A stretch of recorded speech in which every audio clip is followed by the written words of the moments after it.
Assalamualaikum warahmatullahi wabarakatuh. Perkenalkan, saya Siti Nurhamidah dengan NIM 234010024, Prodi Ekonomi Syariah kelas 2A. Di sini saya akan menjelaskan secara singkat tentang 6 materi studi hadis. Yang pertama, hadis dan ulumul hadis. Hadis adalah segala ucapan, perbuatan, atau persetujuan Nabi Muhammad yang dijadikan sebagai sumber kedua hukum Islam setelah Al-Quran. Sedangkan ulumul hadis adalah ilmu yang mempelajari tentang hadis mulai dari cara penyampaian, sanad, matan, serta kualitas dan status hadis tersebut. Sejarah perkembangan hadis dimulai dari masa Nabi Muhammad, di mana hadis disampaikan secara lisan dan praktik. Dengan berkembangnya Islam, kebutuhan untuk mendokumentasikan hadis meningkat, yang mengarah pada pembukuan hadis pada masa setelahnya. Cabang-cabang ulumul hadis antara lain ilmu rijal al-hadis, ilmu jarh wa at-ta'dil, mustalah al-hadis, dan sebagainya. Yang kedua, sejarah hadis sebelum dibukukan. Pada masa Nabi, hadis belum dibukukan dan penyebarannya dilakukan secara lisan dan melalui tindakan Nabi. Lalu pada masa para sahabat, mulai meriwayatkan hadis dan mengajarkannya kepada orang lain, termasuk tabi'in. Selanjutnya, tabi'in meneruskan tradisi lisan ini dan mulai mencatat hadis-hadis untuk tujuan pribadi, namun belum sistematis atau meluas sebagai karya resmi. Yang ketiga, sejarah pembukuan hadis dan perkembangannya sampai sekarang. Pembukuan hadis dimulai pada abad kedua Hijriyah di bawah pemerintahan Khalifah Umar bin Abdul Aziz. Tokoh-tokoh seperti Imam Malik dan Imam Bukhari kemudian berperan penting dalam mengumpulkan dan menyusun hadis. Perkembangan hadis terus berlanjut hingga saat ini dengan adanya berbagai kajian, penelitian, dan kritik terhadap hadis-hadis yang ada.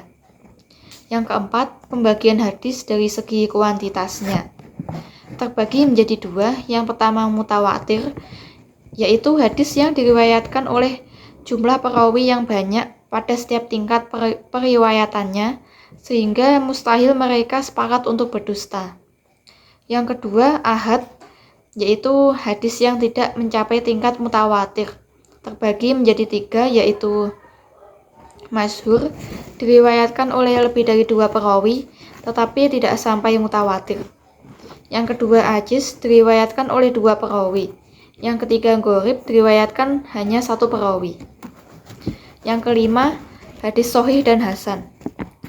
Hadis sahih adalah hadis yang memiliki sanad yang kuat, perawi yang adil dan dobit, serta bebas dari keanehan atau cacat. Hadis hasan adalah hadis yang sanadnya tidak sekuat sahih tetapi masih dianggap cukup baik dan perawinya memiliki keadilan dan kebaikan ingatan. Perbedaan utama antara hadis sahih dan hasan terletak pada tingkat ketepatan memori perawi. Perawi hadis sahih harus memiliki memori yang kuat, sedangkan perawi hadis hasan diperbolehkan memiliki tingkat akurasi yang sedikit lebih rendah. Hadis dhaif adalah hadis yang tidak memenuhi syarat-syarat hadis sahih atau hadis hasan karena adanya cacat dalam sanad atau matannya.